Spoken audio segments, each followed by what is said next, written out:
સુરત સિવિલમાં રેસિડેન્ટ ડોક્ટરના આપઘાત કેસમાં નવો ખુલાસો. રેગિંગ, માનસિક હેરાનગતિ થઈ હોવાની તપાસ દરમિયાન પુષ્ટિ. 4 રેસિડેન્ટ ડોક્ટરો સસ્પેન્ડ. વિભાગના વડા સહિત 4 ફેકલ્ટી સભ્યોને ફટકારાઈ શો કોઝ નોટિસ.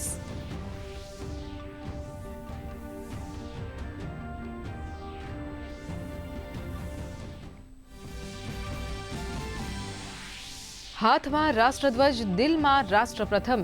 ગાંધીનગરમાં ઉમટ્યો દેશભક્તિનો જુવાળ. ત્રિરંગા યાત્રા સાથે મુખ્યમંત્રીએ રાષ્ટ્રીય એકતા અને અખંડિતતાનો આપ્યો સંદેશ. કહ્યું, યુવાઓ પાસે વિકસિત ભારતના નિર્માણમાં યોગદાન આપવાનો અમૂલ્ય અવસર.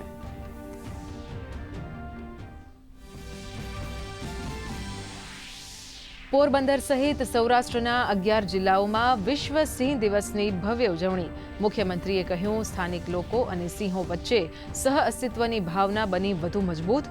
તો વન અને પર્યાવરણ મંત્રીએ આગામી સમયમાં બરડામાં સફારી પાર્ક બનાવવાની કરી જાહેરાત.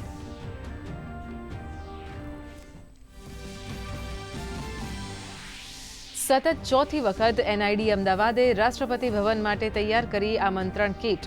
કીટમાં 4 પાડોશી રાજ્યોની પરંપરાગત કળાની ઝલક પ્રસ્તુત. સમગ્ર પ્રોજેક્ટમાં 220 લોકો અને વિવિધ રાજ્યોના 100થી વધુ કારીગરોએ રેડિયો જીવ.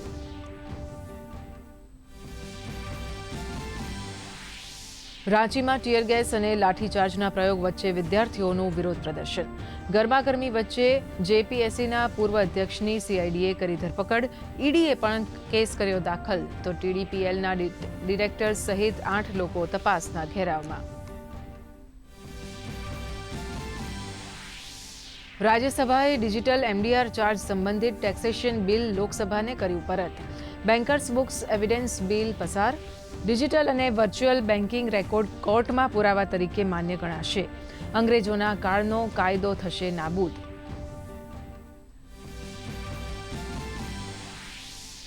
લોકસભામાંથી ટ્રિબ્યુનલ સુધારા બિલ પસાર. ટ્રિબ્યુનલ્સના અધ્યક્ષ અને સભ્યોની નિમણૂકના એકરૂપતા લાવવા સાથે ટ્રિબ્યુનલ્સની કાર્યક્ષમતા અને પારદર્શકતા વધારવાનો ઉદ્દેશ. તો અન્ય 3 વિધેયક પણ ચર્ચા માટે રજૂ.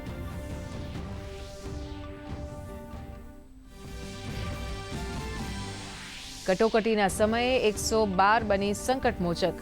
એક જ નંબર ઉપર પોલીસ, ફાયર, એમ્બ્યુલન્સ સહિતની વિવિધ હેલ્પલાઇન સેવાઓ ઉપલબ્ધ. માત્ર 7 થી 8 મિનિટમાં રિસ્પોન્સ આપતી હેલ્પલાઇનને નાગરિકો તરફથી સફળ પ્રતિસાદ. સ્માર્ટ પોલીસિંગની બની નવી ઓળખ.